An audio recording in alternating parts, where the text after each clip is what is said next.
你家里那些叠得整整齐齐，准备捐出去的旧衣服，很可能正把你这辈子最不想再碰的晦气原封不动的打包送给了别人，而你自己还浑然不觉，以为做了一件天大的好事。我告诉你这件事，绝大多数人从一开始就做错了，错得离谱，错得彻彻底底。你先别急着反驳我，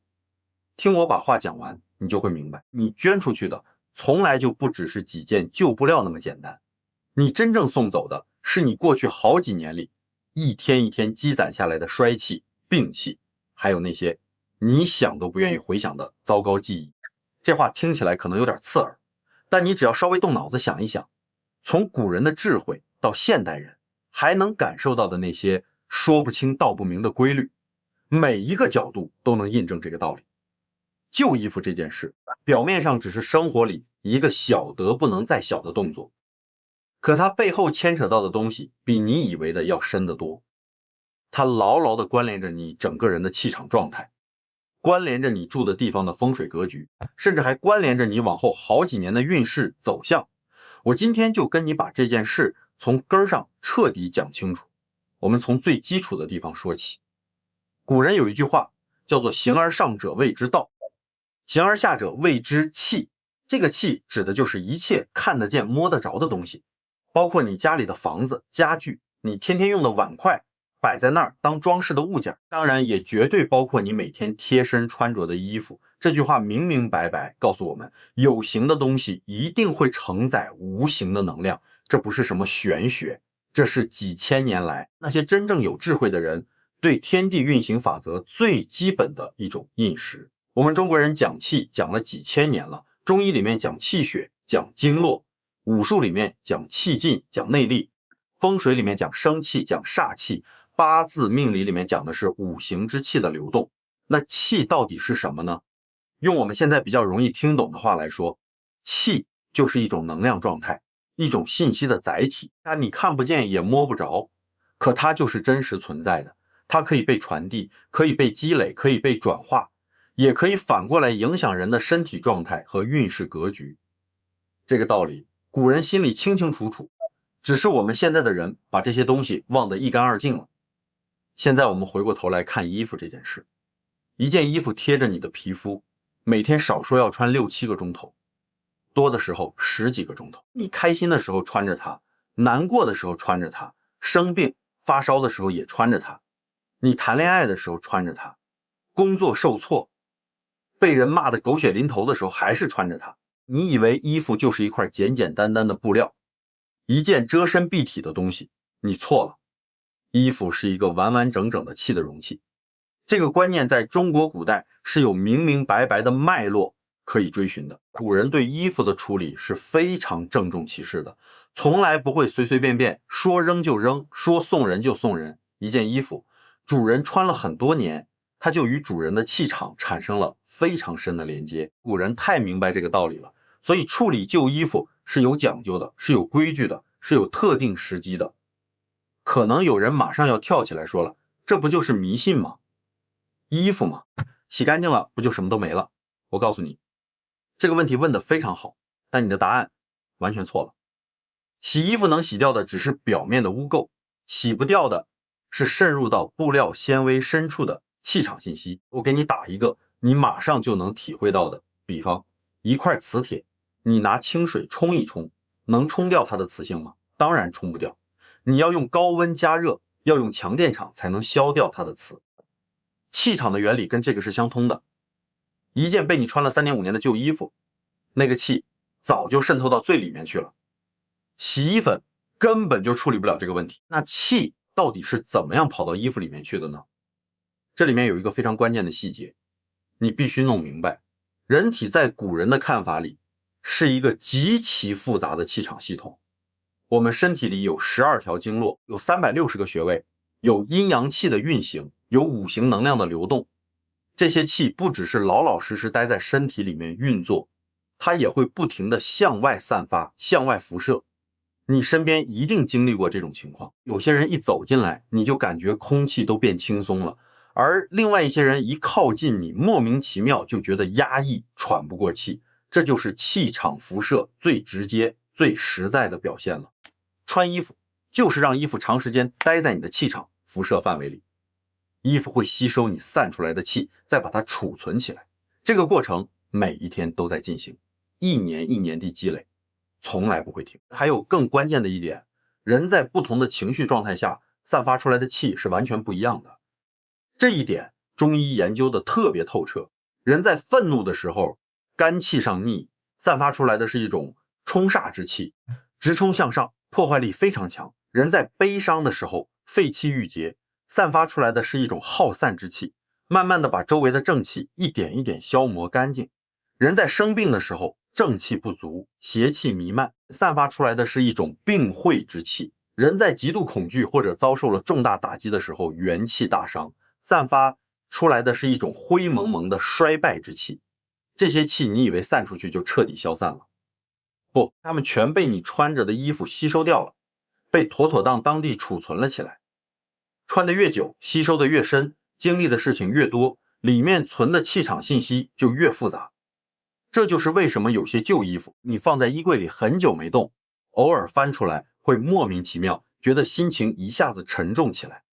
有些旧衣服你光是打开衣柜看到它，心里就会涌出一种说不清道不明的堵塞感。这真的不是你自己多愁善感，这是气场在对你说话，是那件衣服在告诉你，你过去存放在我这里的所有东西，到现在还原封不动地留着还没走。讲到这儿，有一个方向我必须专门拿出来谈一谈，因为很多人从来就没有从这个角度想过问题，那就是五行和衣服颜色的关系。在风水的系统里面，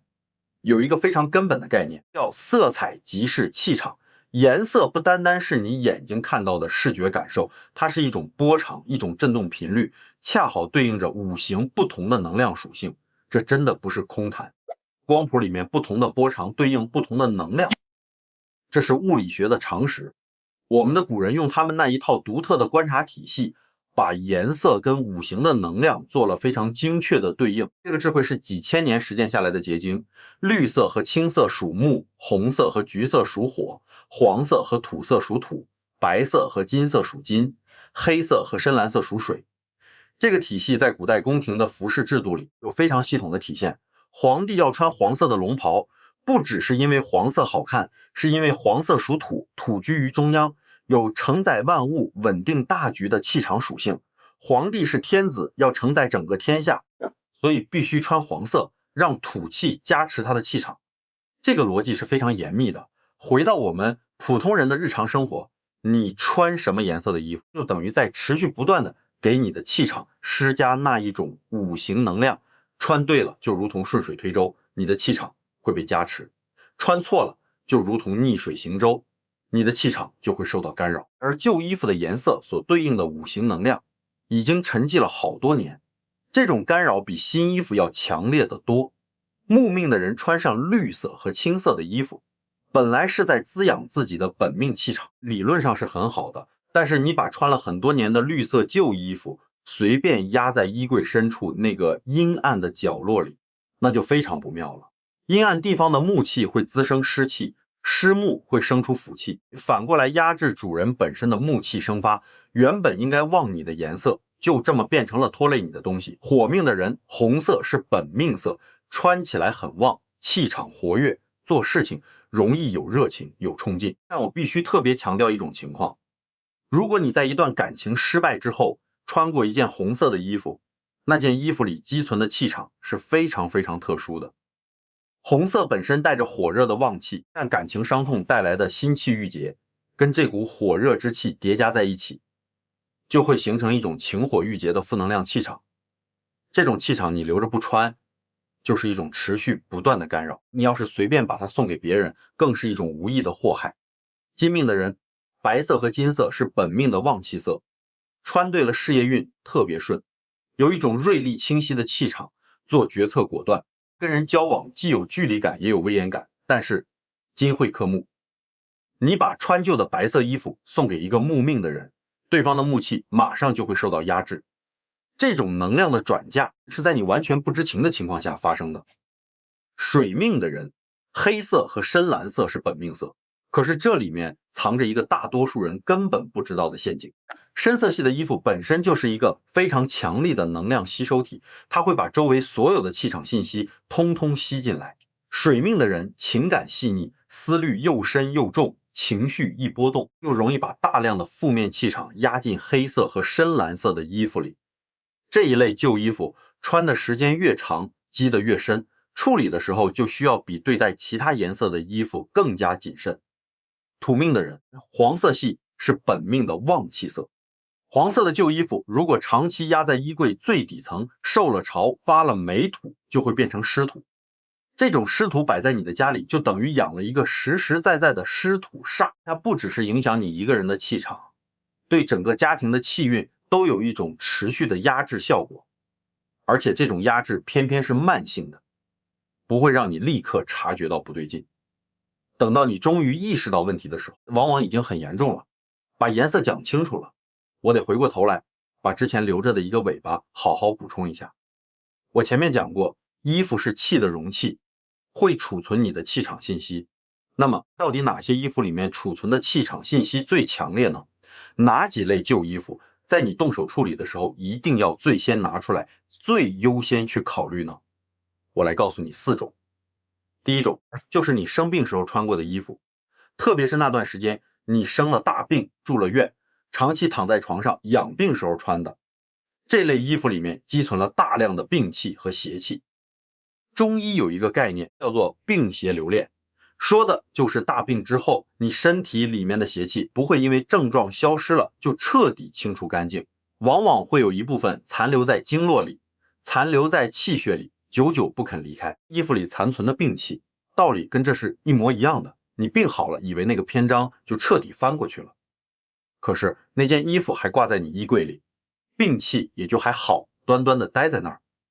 第二种是你在遭受重大情绪冲击的时候穿过的衣服。什么叫做重大情绪冲击呢？比方说亲人突然离世，那天你穿的衣服，跟你生命里最重要的人彻底决裂，那天你穿的衣服，遭受了重大事业打击，被背叛了，被当众羞辱了，那天你穿的衣服，这些衣服里承载了你生命里最沉重的那部分气场记忆，能量密度极高，是所有旧衣服里面最棘手的一类。第三种是别人好心好意送给你的二手衣服，这一点可能很多人完全没有想到。不管对方是多么真诚，多么为你好，那件衣服里面储存的终归是他人的气场，不是你自己的。而别人的气场对你到底是相生的关系还是相克的关系，这完全是由你们两个人的八字五行格局来决定的。在你根本不知道两个人相互命格的情况下，就随便接收别人的旧衣服，就等于在自己的气场里硬生生的插入一段外来的能量代码。这种做法非常容易把你的气场搞乱，然后你就会开始遇到各种各样莫名其妙的不顺。第四种是你在人生的重大转折节点上穿过的衣服，比如你结婚和离婚那段时间，搬家那一天，换工作的前后，大病初愈之后，或者亲人刚去世那段时间，这些特殊时刻穿过的衣服记录的是你生命里最关键的那些分水岭。对这一类衣服，不管是打算留下来还是打算处理掉，都要特别用心，绝对不能粗心大意。现在我再从八字命理的角度跟你往深里再讲一个层次。每一个人的八字都不一样，五行格局千差万别，每个人需要的气场补充方式也完全不同。这也就是为什么同样一种处理旧衣服的做法，有些人做完之后运势明显好了起来，有些人做完却什么变化都没有，甚至还会变得更糟糕。原因没有别的，就是因为他完全没有考虑到自己命格的独特性，随大流地照搬了一个对他自己而言根本不适合的处理方式。在八字里面有一个很重要的概念，叫做大运。我们每一个人这一辈子都是按照大运的节奏在往前走，每10年会走一个大的能量阶段。大运就像是你生命里面的大气候，它的走向直接决定了你这整整10年的整体运势底色。而大运与大运之间那个转换期，前前后后加起来大概能有2-3年的时间，那正是一个人气场最不稳定、最容易受到外界影响的关键阶段。在这段时间里头，你的内在气场正在进行一次巨大的能量重组和调整，就好像你的整个系统正在进行一场全面的升级换代。在这种特殊过程中，任何来自外部的强烈气场干扰都会对你的运势造成远远超过平常的波动。旧衣服里头储存的那些气场，恰恰就是能量密度最高的一种外部干扰源。所以我常常跟人说，如果你最近开始感觉运势好像走下坡路了，做什么事情都提不起劲来，机会一而再再而三地错过，或者跟周围的人相处总是摩擦不断，我建议你第一步不要急着去找人算命，也不要急着到处去拜神求签，你就老老实实回到家，把你的衣柜门打开，认认真真的看一看，你会在那个衣柜里清清楚楚的看见你的过去，那些你再也没有碰过的旧衣服，那些你总说以后也许还能再穿的衣服，那些你甚至都忘了为什么还留着的衣服，它们全都在那儿，各自带着各自的气场记忆，静悄悄地影响着你每一天打开衣柜那一瞬间的气场状态。八字里面还有一个关键的节点，叫大耗年，也有叫福阴年的。这两个年份是流年里面最容易出现气场杂乱、旧的问题一股脑全翻出来的时间段。很多人在这种年份会莫名其妙的觉得到处都不对劲，可又说不出到底哪里有问题。在这种时候，主动去清理你的旧衣服，就是一种顺天应时的智慧。趁着气场本来就处在松动期的这个节点，你主动的把那些早就该散掉的气给散去，这比你什么都不做，等着他们积累到最后，爆发出更大的问题，要好得太多了。关于风水这个角度，我还要单独拿出来讲一讲，因为旧衣服放在你家里面哪个位置，对气场造成的影响是完全不一样的。风水里头有一条最根本的原则，叫做气一定要流通。一个住人的家里面的气必须能够自由自在的流动，这样才能形成旺气的循环，才能把好运聚起来。而那些旧衣服，特别是大量堆积起来的旧衣服，会在你家里面活生生的制造出一个气机停滞的区域。气一旦停滞住了，就会开始慢慢的腐化变质，最终变成一种不断耗散人精神和运势的负能量。更麻烦的是，绝大多数人堆放旧衣服的地方，偏偏就是风水上最敏感的那几个位置。我举几个最常见的情况给你听。最多人犯的一个错误就是把旧衣服堆在自己的床铺底下。床是人每一天休息的地方，是你的气场最直接最容易被影响的空间。你睡觉的时候，身体的防御力降到了最低，气场的开放程度却达到了最高。周围任何的气场信息都可以在这个时间段里最直接最有效率的进入到你的气场系统里面去。你想想看，你床底下塞满了旧衣服，那些衣服里面五花八门的气场记忆就会在你熟睡的时候悄悄的持续不断的渗透进你的气场状态里。很多人长期睡眠质量差，整晚地做梦，早上起来比没睡的时候还要累，白天精神完全提不起来，这跟你床底下堆着的那些旧东西有非常直接的关联。第二个很常见的错误位置是你家里的西北方。西北方在风水的八卦方位当中对应的是乾卦，它主管的是家中的男性，尤其是那个主要承担家庭责任的男性的事业运和健康运。这个方位最忌讳的就是压迫和阻塞。如果你把一大堆旧衣服堆在了家里的西北角，那么住在这个家里的男性事业上很可能就开始持续不断的遇到阻碍，身体也可能会开始出现一些总也查不出原因的小毛病，而且因为这种影响来得非常慢，非常隐蔽，往往你查了很久都找不到问题的根本在哪里。还有一种特别普遍的情况，就是很多人会把旧衣服塞进一个个大袋子里，随手就放在了屋子的某个角落，心里面盘算着等有空的时候再拿去处理。结果这一放就是2年3年再也没有动过。角落是家里气场最容易凝滞不动，最容易变成死角的地方，死角里面的气根本不流通。时间一长就会开始变质。把一大袋旧衣服放在角落，就等于是在你家里某一个你早就遗忘的地方埋下了一颗气，场地雷。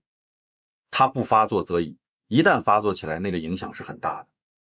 另外还有一种情况是很多人搬了新家之后会碰到的，搬新家换新环境，这在风水上本来是一个特别好的重新开始的机会，新的气场格局，新的能量场域，本来是有机会帮你把过去的不好的东西全部洗牌重来的。但是偏偏有些人搬家的时候会把旧房子里的所有东西，包括那一整柜子的旧衣服，原封不动地全部搬到新家里去。那些旧衣服带着旧家的气场记忆，带着过去那个家里发生的种种好事坏事，就这样一起进了新家的门。新家的气场还没来得及建立起来，旧家的气场倒是先一步站好了位置。最后的结果就是你人是搬了新家，可气场却根本没有真正换成新的，那些该存在的问题照样存在，那些该来的好运也还是没来。所以搬家之前必须先认认真真的整理和清理旧衣服，这是风水上一个特别重要的前置动作，偏偏被太多人给忽略掉了。好了，讲了这么多，我现在把话说的再直接一点，告诉你哪些旧衣服是绝对不能留下来的，不管它当初买的时候有多贵，也不管你心里面有多么舍不得。第一种，你那些凶年穿过的旧衣服，必须非常认真的想一想，到底还该不该留。什么叫凶年呢？就是说你在这一年里面发生了特别严重的不顺，生了大病，惹上了官司，破了很大一笔财，遇到了严重的意外，或者是至亲的人离开了你。这一整年你穿过的衣服全都被那一年的衰气和煞气给浸透了，这可以说是你气场记忆里面最沉重的那一批。我知道有人要说，衣服是无辜的呀，怎么能把问题怪到衣服头上呢？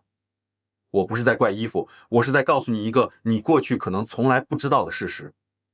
那件衣服忠实的记录了你那一整年的气场底色，你现在运势正在往上走，你每天还是从衣柜里把那一年穿的衣服拿出来继续穿在身上，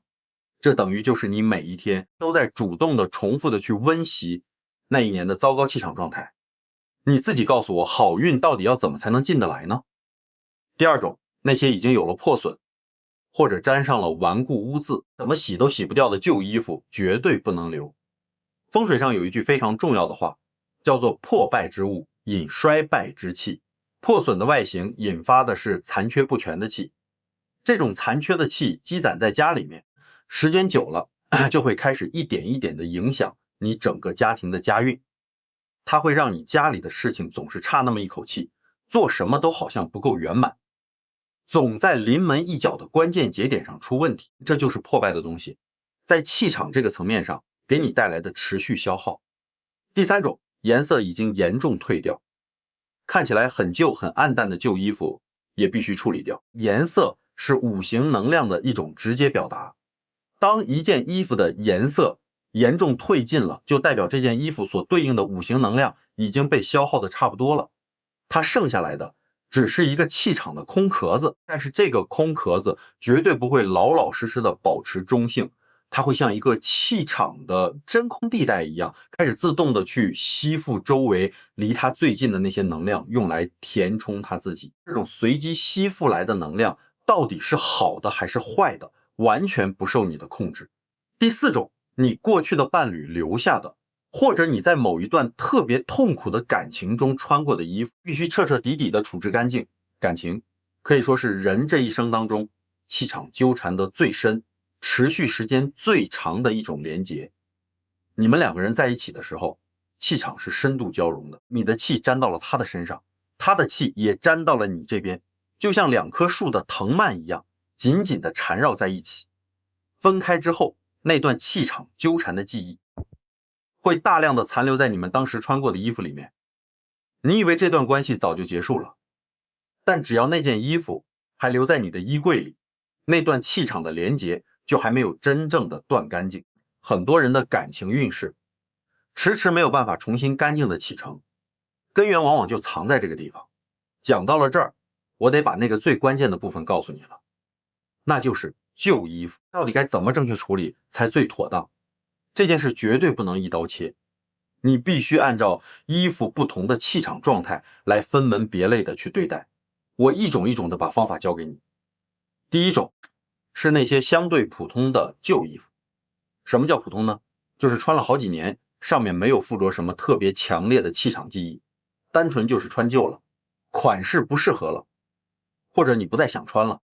这一种衣服你是可以考虑捐出去的，但是在捐出去之前，你必须要先做一个净化的动作。你找一个大晴天，把那件衣服拿到太阳光能够直直照射到的地方，好好的暴晒它一整天。阳光是这个世界上最天然的气场净化剂，古人早就把这个道理掌握得透透的，管这个叫做以阳去阴。太阳散发出来的那股阳气，能够很有效的稀释和分解掉衣服里面积存下来的那些陈旧的气场信息，这是物理和气场层面同时都在发生作用的一个过程。暴晒完一整天之后，你再拿清水认认真真的洗一遍，晾干净，然后才能拿去捐。经过这样一套处理流程的衣服，它的气场基本上已经被净化干净了，对将来接收这件衣服的人影响也会被降到最低。第二种是你那些胸年里面穿过的，或者是携带着非常强烈的负面气场记忆的衣服。这种衣服我真心不建议你捐出去。我把话讲得直接一点，你把自己的衰气病气打包起来送给别人，不管你的出发点是多么善良，客观上这就是在转嫁你的负能量。这在风水的角度看来是一件非常不妥当的事情。对于这种衣服，最稳妥的处理方式就是直接把它们丢弃掉。但是丢弃的方式也是有严格讲究的，绝对不可以随便揉成一团就扔进垃圾桶。你要先把那件衣服整理好，折叠整齐了，用旧的报纸或者旧的纯棉布料把它严严实实地包裹起来，然后再放进一个完全不透光的黑色袋子里面，扎紧袋口，再拿出去丢掉。为什么一定非要用黑色的袋子呢？因为黑色在五行里面对应的是水，水有一种特性叫做能藏气，能起到封印的作用。黑色的袋子能够把衣服里面那些残存的气场能量牢牢地封锁在里面，避免在你丢弃和运输的整个过程中，那些不好的气场散溢出来，跑到你周围的环境里去，再造成二次影响。第三种是你生病的时候穿过的衣服，尤其是那些住院很长时间、动了大手术，或者是长期卧病在床的时候穿的那一类衣服。如果只是小感冒、小毛病，处理起来相对简单，还是按照暴晒加清洗那套流程，然后直接丢弃就可以了。同样不建议捐出去。但如果遇到的是那种大病、重病，我的建议是处理得要再彻底一些。条件允许的情况下，能烧掉的就干脆烧掉。我知道，一说到烧衣服这个做法，很多人第一反应就是觉得不可思议，这也太浪费了吧。你先别急着下结论，听我把里面的道理讲透。火在五行当中是唯一一种具备了彻底转化能量的元素，火能把一种形态的物质完完整整地转化成为另一种形态的能量，让旧有的气场随着那一阵烟气消散到天地之间，达到一种真正的归零。古人在很多非常严肃的净化仪式里面都会用到火，道理就在这里。大病所携带的那种气是一种极其顽固的气场信息，只有通过这样彻底的转化，才有可能把它真正清理干净。如果受条件限制实在不方便烧，那你可以试试下面这个方法。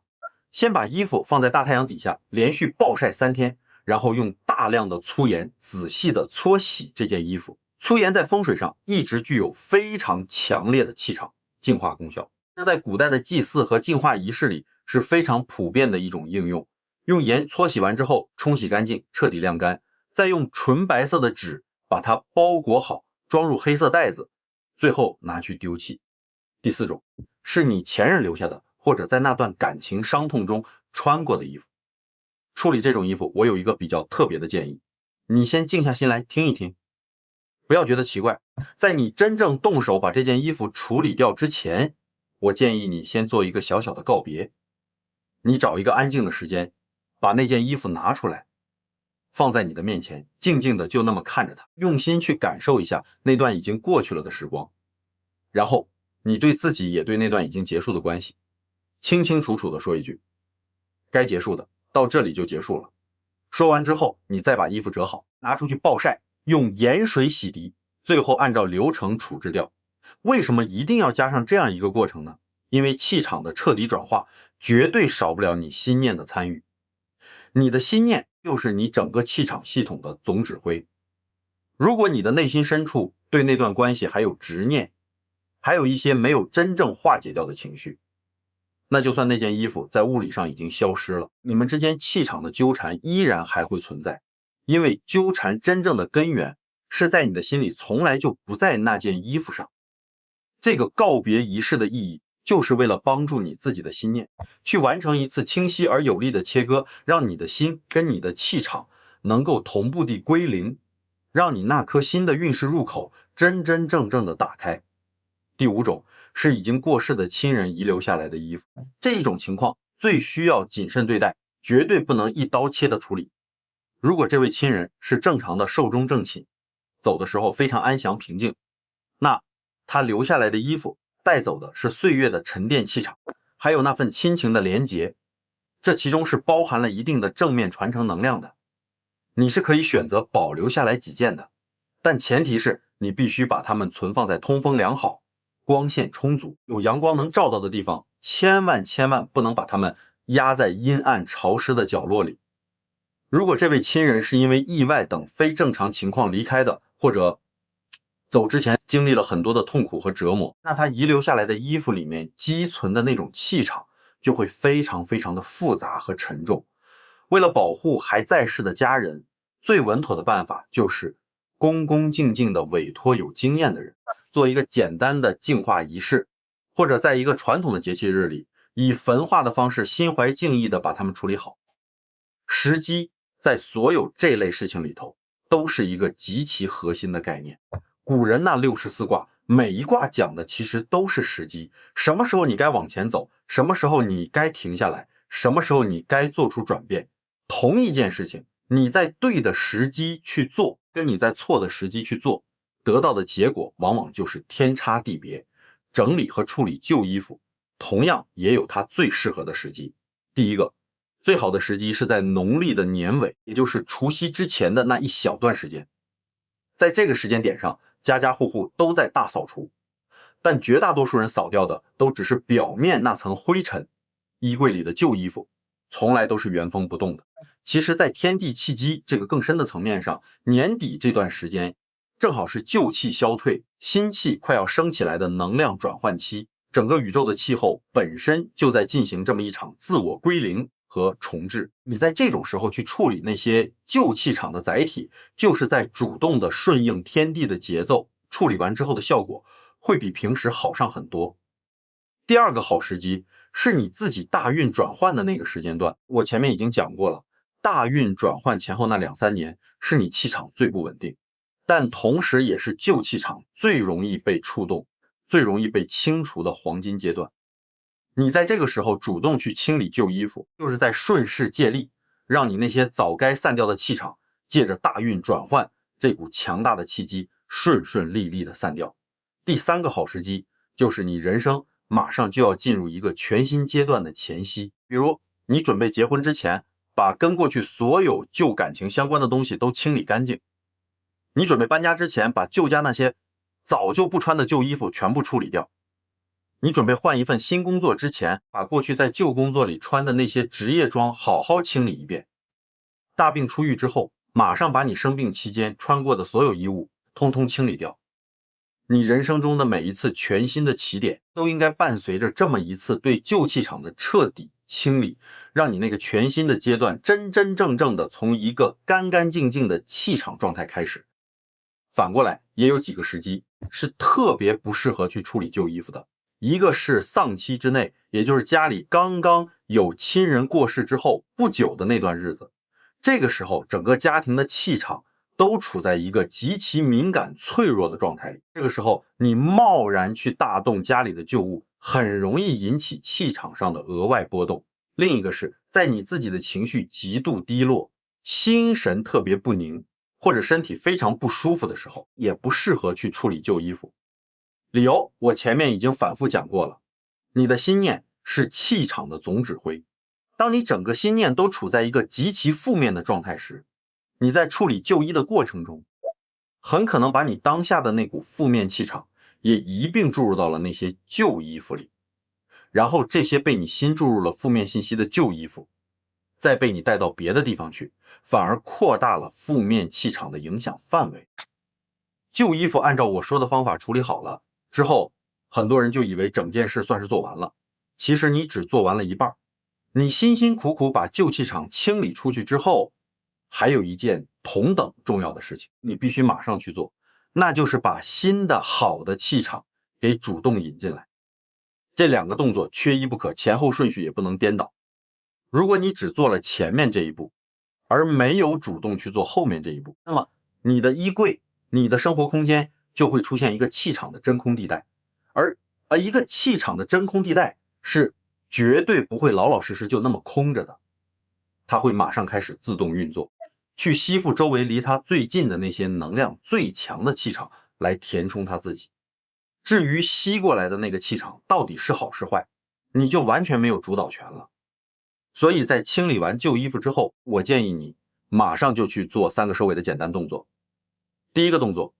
在你清空并且整理干净的衣柜里，放上那么一小袋粗盐，就这么敞开袋子放一整个晚上。粗盐那种净化的功效，我前面已经讲过了，它会像一块气场海绵一样，把衣柜里可能残存的那一点旧气场信息，尽最大可能的吸附干净。到了第二天早上，你就把那袋盐拿出来，直接丢到你的屋子外面去，不要再留在家里，因为那袋盐已经吸满了旧的负面气场，再留着它就没有任何意义了。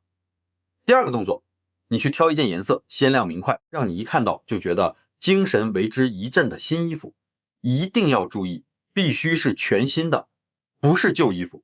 你把那件新衣服整整齐齐的叠好，放在你刚刚整理好的衣柜里，那个最显眼最中心的位置。这件新衣服它带着那股新鲜的五行能量，就像是一颗充满了旺气的种子，放在那个最显眼的位置，就能起到引导整个衣柜的气场朝着正向去发展的作用。第三个动作，就在你处理完所有旧衣服，整理好衣柜之后的第一天，你专门挑一个天气晴朗、阳光特别充足的好天气，穿上那件你最喜欢、能让你感觉最有精神的衣服出趟门，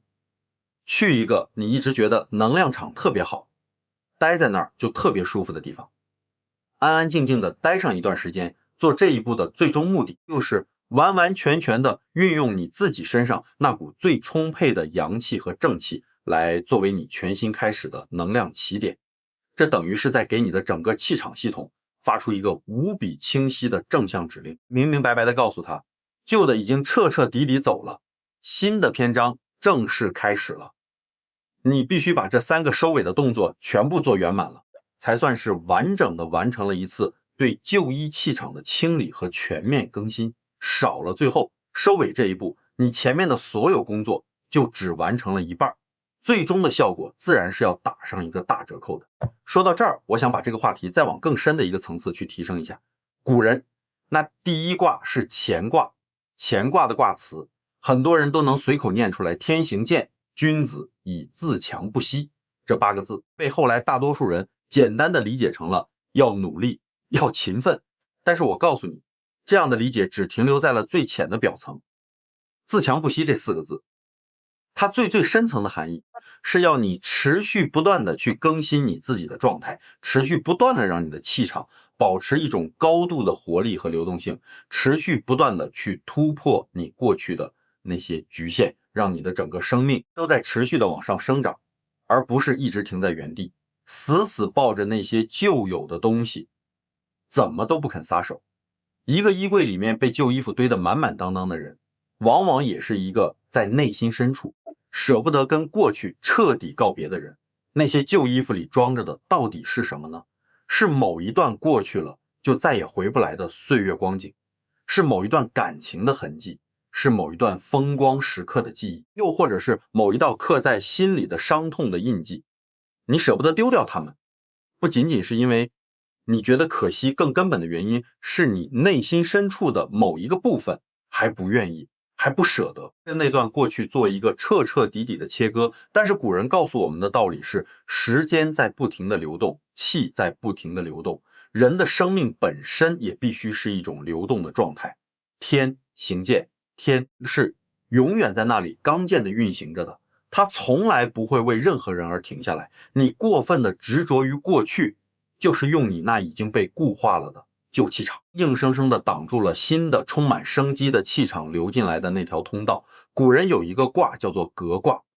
排在整个系统的第49位。革就是变革，就是革新。革卦的卦辞里面有一句特别重要的话，叫做革去故也。革就是要你去主动的去除那些旧的东西，没有这么一个主动去除旧东西的动作，你就不可能真正建立起新的局面。现在有太多的人，一方面心里极度渴望能有一个全新的开始，可另一方面又死死的抱着那些旧的东西，舍不得撒手。这是人身上最深层也最难解开的一个矛盾，也是你运势卡住一直无法突破的那个最根本的症结所在。一件看似不起眼的旧衣服，其实恰恰给了你一次革去故的宝贵机会。它真的不只是一块布料那么简单，它是你某一段过去的气场在你现实世界里投下的一个凝固的节点。当你愿意很郑重其事的、很认真的去把它妥善的处理好，你实际上是在做着一件更深层次的事情。你是在让你自己的整个气场从那段早就应该放下的过去里面真真正正的解脱出来，重获自由。有一个现象，我这些年观察到了很多次，时不时就会有人来找我，说自己最近运势低迷得很，问我是不是有什么好办法能帮帮他。我通常给他们的第一个建议，往往不是什么复杂的风水摆设，也不是什么高深的调整方法，而是非常简单的一件事。你回去先把你的屋子从里到外彻底打扫一遍，然后打开你的衣柜，把里面那些你早就该处理的旧衣服好好的彻底清理一遍。他们听到我这么说，往往会用一种非常困惑不解的眼神看着我，打心底里觉得这怎么可能跟运势扯上关系呢？可是那些真的听进去了，并且回到家里认认真真去做了的人，后来回来告诉我的感受几乎全都是完全一样的。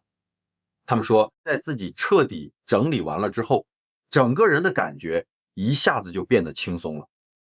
脑子里的思路一下子变得清晰了，就好像是有什么无形的东西一直捆着你的那团东西突然之间就松开了。紧接着他们就会发现自己的运势好像真的开始慢慢有了变化。当然不是说立刻就能大富大贵，而是那些消失已久的机会开始重新出现了，和周围人的人际关系开始变得顺畅了，做事情的动力和热情也重新回来了。之前一直停滞不前的事情终于开始往前走了。我可以很负责任地告诉你，这真的不是简单的心理暗示，这是气场在被你亲自净化疏通了之后，必然会带来的一种自然而然的正面结果。我们的古人在遇到那些重大的人生仪式或者重大节日之前，一直都保留着一个流传了几千年的传统，叫做沐浴更衣。沐浴就是用干净的水来净化你的身体，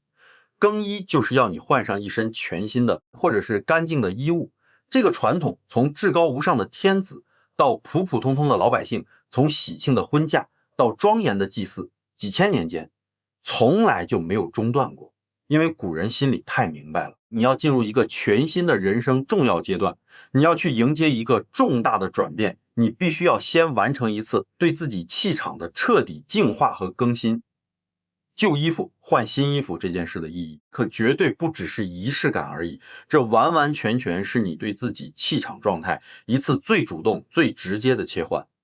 我们今天谈了这么一大篇，说到底本质就是同一回事，那就是让你在你自己生命的维度上主动去完成一次对气场的深度清洁和能量更新。古人那个精妙的系统里头还有一个特别重要的原理，叫做阴阳消长，盈虚转化。任何一件事物旺盛到了极点，就会开始转向衰弱，衰弱到了谷底，又会开始慢慢走向旺盛，旧的气场不出去，新的气场就绝对进不来。你的衣柜被那些不再穿着的旧衣服塞得满满当当，不留一丝空隙，这就是一种气场过剩、过满则溢不了的典型状态。这种满了又泄不出去的状态，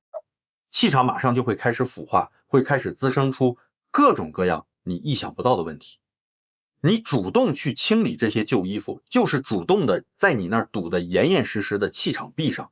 打开一个关键的泄口，让那些过满的、陈旧的、快要变质的气场能够痛痛快快的流出去，把空间给你让出来，让新鲜的、充满生机的好气场有足够的空间可以流动进来。这是一种完全符合阴阳消长规律的主动操作，是一种能让你把命运的节奏从被动地受苦承受扭转为主动地去管理的大学问。我今天仔仔细细跟你讲了这么长时间，说到最后，那个最核心的道理其实就只有一个，旧衣服这件事，你处理对了就是好运连连的开端，你处理错了就是衰气缠身的源头。你要是放任不管，那些看不见的问题就会一点一滴的在你的眼皮子底下悄悄积攒，等到你终于自己意识到不对劲的时候，往往已经积累了很深，纠缠了很久。但是我今天告诉你这些，真正的目的绝对不是要让你心里产生恐惧，更不是要给你制造什么焦虑。恰恰相反，这其实是一个天大的好消息，因为它明明白白地告诉了你，要改变你自己的运势，这件事儿根本就不遥远，也根本不神秘，它更不需要你花大价钱去搞多么复杂的手段。改变运势的第一步就可以从你自己的衣柜开始，就可以从你今天下午愿不愿意挤出一点时间，认认真真的去整理那些旧衣服开始。古人的典籍里头有一句话，我每一次读到心里都特别有感触，叫做吉凶悔吝生互动。你人生里的吉利和凶险，悔恨和遗憾，从来就不是老天爷给你注定死了一成不变的，他们全都是从你自己的每一个行动里一点一滴生发出来的。你这个人只要动起来了，你周围的气场就会跟着你一起动起来，你的气场只要一流动起来，你的运势就立刻有了发生转变的可能和机会。所以今天我给你留一份实实在在的功课，你不需要等到什么黄道吉日，就从今天开始，最迟也不要超过明天，你去打开你的衣柜，你把那些你超过2年时间连碰都没有碰过一下的衣服，或者那些你只要一看到心里就会泛起一阵说不出的堵的衣服，全部都拿出来放在一边。然后你就按照我今天一件一件讲给你听的那些原则，去独立的判断每一件衣服。那些普通的旧衣服你就拿出去暴晒，净化完了之后干干净净的捐出去。那些沾染了你凶年气息的旧衣服，你就用黑色的袋子按照我说的方法将它们封印好了再处理掉。那些你生过大病时穿过的旧衣服，你就仔仔细细的暴晒完了，再用盐来洗涤，然后再处置干净。那些纠缠着你过去感情的旧衣服，你在心里面为他们也为你自己做一个小小的告别仪式之后，就彻底了断了吧。那些承载着已故亲人祝福的传承衣物，你就把它们移到通风透光的好地方，好好的保存起来。你就这样一件一件的去判断，一步一步的去清理。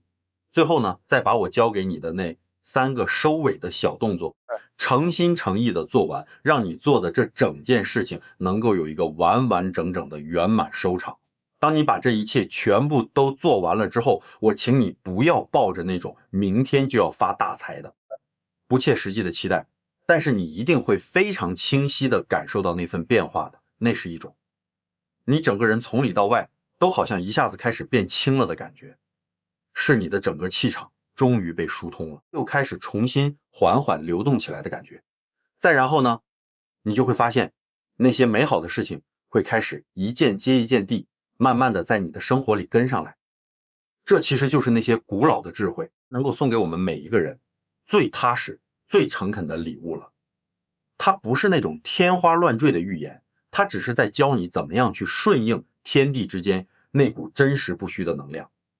如果你觉得今天这些内容对你有那么一点点的启发，有那么一点点的触动，你可以点一下关注，把我这里当成你生活里一个可以随时回来聊聊的老地方。未来